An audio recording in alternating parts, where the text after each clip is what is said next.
Saumya English classes. और कैसे हैं आप सभी। मैं सोम्या आप सभी का स्वागत करती हूँ मेरी इंग्लिश क्लासेस में। ओके फ्रेंड्स, जैसा कि हम लोग बेसिक से अपनी इंग्लिश को शुरू करते हैं और बहुत से आने वाले एग्ज़ाम में ये इंग्लिश के जो बेसिक लेक्चर्स हैं ये आपके लिए बहुत ज़्यादा हेल्पफुल होंगे। सो आप इन वीडियोस को ज़रूर देखिए और इनका अधिक से अधिक इनका फ़ायदा उठाइए।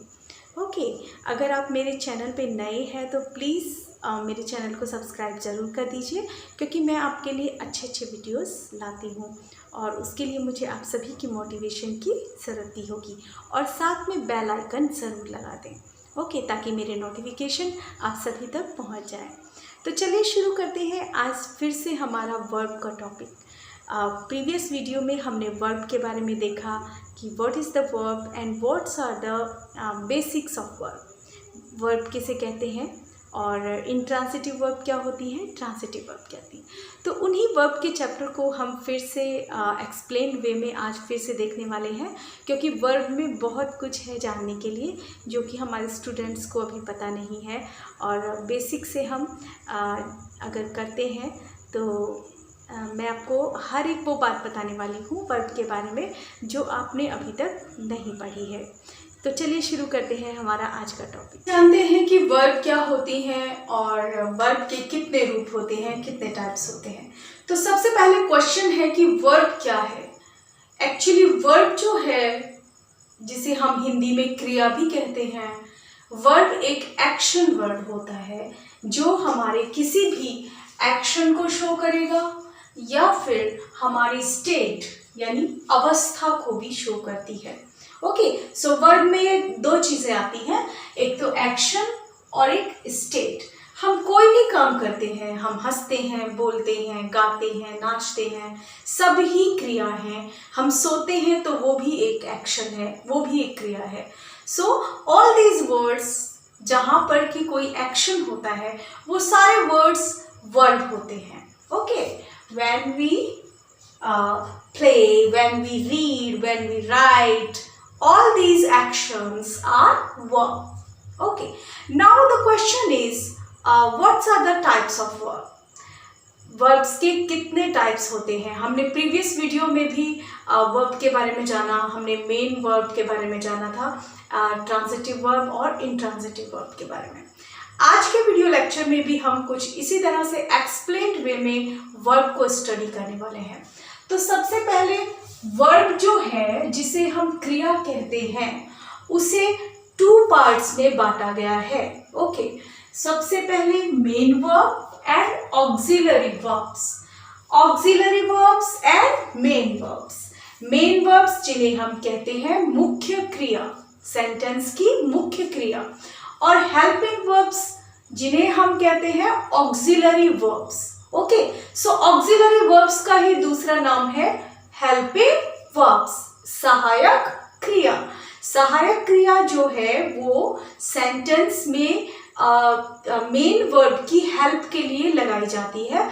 मेन वर्ब की हेल्प करती है ऑक्सिलरी वर्ब्स। ऑक्सिलरी वर्ब की हेल्प से ही किसी सेंटेंस का पूरा कंप्लीट सेंस निकलता है। अब हम एक बार फिर से मेन वर्ब को रिपीट करने वाले हैं कि मेन वर्ब्स क्या होती हैं। Okay, so let's come here. What is the main verb? Main verb का मतलब है मुख्य क्रिया। मेन वर्ब का मतलब होता है मुख्य क्रिया, कि सेंटेंस में मेनली क्या एक्शन हुआ है। जैसे मैं कहूं I read, मैं पढ़ता हूँ, I read. So in this sentence, read जो है वो मेन वर्ब के रूप में यूज हुई है, क्योंकि इसका कंप्लीट सेंस निकल रहा है। I read, मैं पढ़ता हूँ। So यहाँ read जो है that is main verb. Okay, और अगर मैं कहती हूँ I am रीडिंग, अब यहां पर कौन सी मेन वर्ब है और कौन सी हेल्पिंग वर्ब है या ऑक्सिलरी वर्ब्स है? जी हाँ, यहाँ 2 वर्ब्स का यूज हुआ है। एम भी एक वर्ब है और रीडिंग भी एक वर्ब है। सो मुख्य कार्य क्या है रीडिंग का? ओके, मैं पढ़ रहा हूं। अब यहाँ मुख्य काम क्या हो रहा है या मुख्य क्रिया हो रही है पढ़ने की। सो जो पढ़ने की मुख्य क्रिया है इसे ही हम मेन वर्ब कहते हैं। अब एम जो है, एम वो इसकी हेल्प के लिए इस सेंटेंस में आया है। ओके, सो एम का अर्थ है मैं पढ़ रहा हूं। ओके, सो ये एक हेल्पिंग वर्ब के रूप में आया है। सो आप समझ गए कि मेन वर्ब और हेल्पिंग वर्ब में क्या अंतर होता है। मेन वर्ब का खुद का अर्थ निकलता है, वो पूरे कंप्लीट सेंटेंस को कंप्लीट करता है, लेकिन जो हेल्पिंग वर्ब है उसे कंप्लीट करने के लिए सेंस को मेन वर्ब की जरूरत होती है। ओके, अब हमने मेन वर्ब और ऑक्सिलरी वर्ब में अंतर को जाना, लेकिन अब हम देखेंगे कि मेन वर्ब को भी 2 पार्ट्स में डिवाइड किया गया है। सो कौन कौन से 2 पार्ट्स हैं, कौन कौन सी होती है मुख्य क्रियाएं? एक्चुअली मेन वर्ब जो है वो भी 2 टाइप की होती है, transitive verb and intransitive verb. Okay, जो मैंने प्रीवियस वीडियो में आपको बताया था। ट्रांजिटिव वर्ब जिन्हें हम सकर्मक क्रिया कहते हैं, सकर्मक यानी कर्म के साथ, ऑब्जेक्ट के साथ। हाँ, हिंदी में ऑब्जेक्ट को कर्म कहा जाता है। जब कोई क्रिया अपने साथ ऑब्जेक्ट को लेती है, when some verbs take an object, that is transitive verb. Okay, जब कोई क्रिया अपने साथ ऑब्जेक्ट को लेगी तो वो ट्रांजिटिव वर्ब होती है। और जब कोई एक्शन या जब कोई वर्ब अपने साथ ऑब्जेक्ट ना लेकर कोई अदर वर्ड ले या फिर अकेला यूज हो सेंटेंस में, तो उसे हम कहते हैं इंट्रांजिटिव वर्ब या अकर्मक क्रिया। अकर्मक क्रिया। आइए कुछ एग्जाम्पल की हेल्प से हम ट्रांजिटिव वर्ब और इंट्रांजिटिव वर्ब में अंतर को समझते हैं। जैसे कि सेंटेंस में ही स्पीक्स द ट्रूथ, वो सत्य बोलता है, वो सच बोलता है। इस सेंटेंस में ही है सब्जेक्ट, स्पीक कोई एक्शन हो रहा है, क्योंकि बोल रहा है तो वो एक्शन है और एक्शन को ही वर्ब कहते हैं। सो इन दिस सेंटेंस में स्पीक जो है वो मेन वर्ब के रूप में यूज हुई है।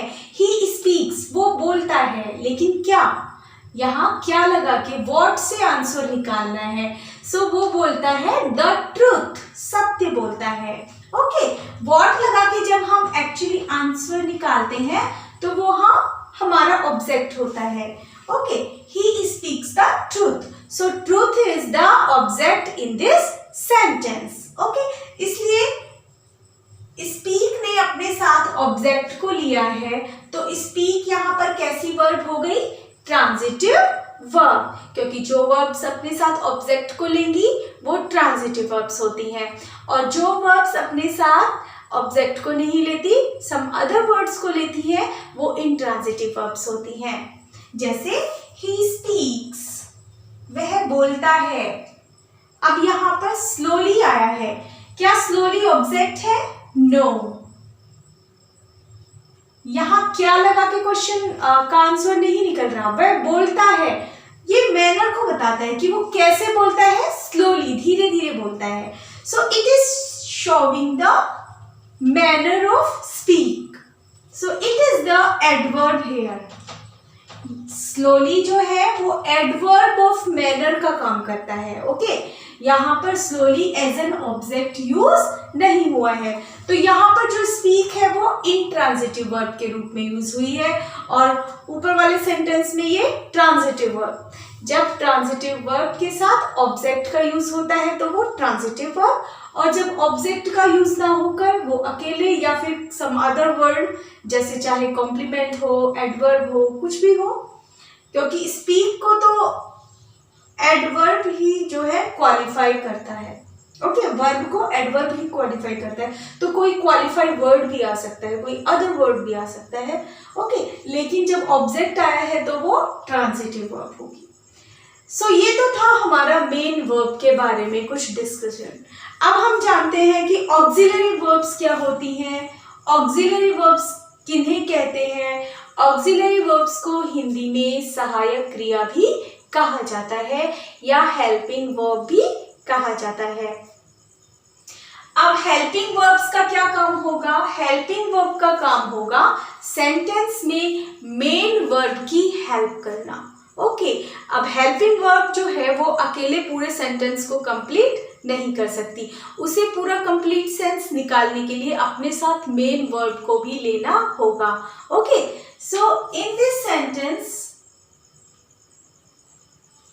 ऑक्सिलरी वर्ब्स जो है वो सहायक क्रिया होती है। अब ऑक्सिलरी वर्ब्स जो है उसे भी 2 टाइप्स में बांटा गया है, उसे भी 2 भागों में बांटा गया है। कौन कौन सी होती है auxiliary verbs, primary auxiliary verbs, कौन सी, प्राइमरी ऑक्सिलरी वर्ब्स और मॉडल ऑक्सिलरी वर्ब्स। प्राइमरी यानी प्राथमिक सहायक क्रियाएं और मॉडल ऑक्सिलरी वर्ब्स। अब प्राइमरी ऑक्सिलरी वर्ब्स जो है उनको भी 3 टाइप्स में बांटा गया है। प्राइमरी ऑक्सिलरी वर्ब्स को कौन कौन सी होती है, सबसे पहले आती है बी फॉर्म वाली वर्ब्स।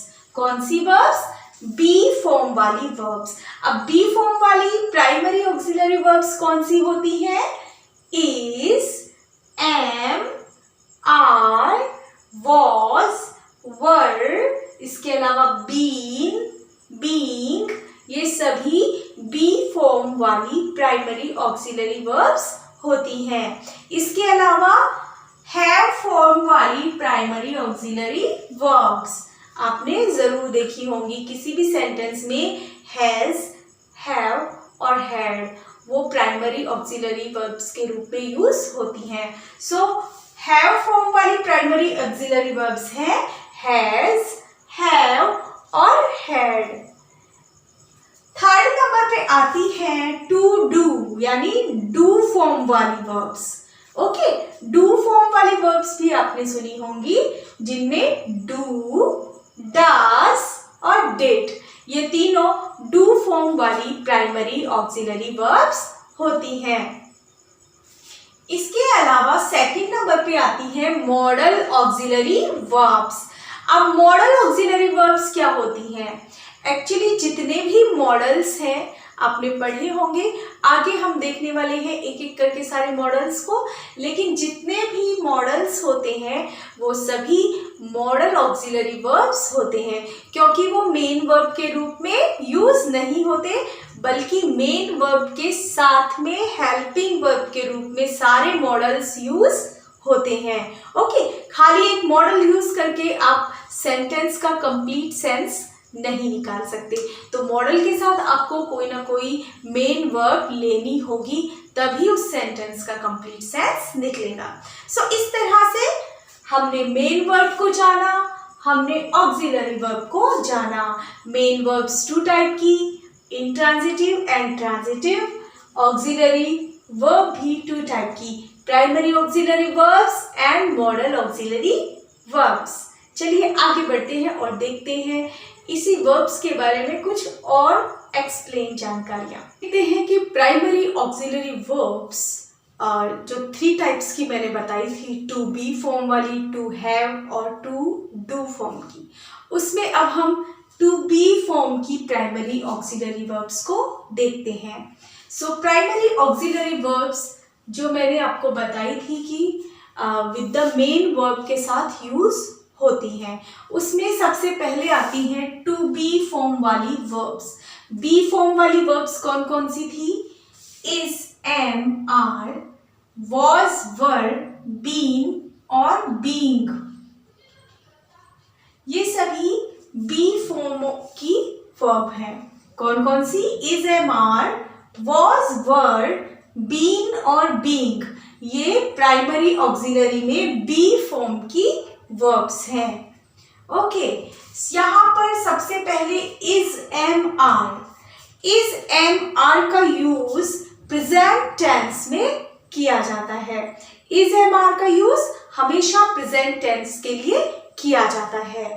और was वर्ब का यूज पास्ट टेंस के लिए किया जाता है या ये पास्ट टेंस की वर्ब्स होती हैं। इसी तरह से बीन जो है, बीन एक परफेक्ट टेंस की वर्ब है। बीइंग जो है, बीइंग को हम इन द पैसिव वॉइस में यूज करते हैं।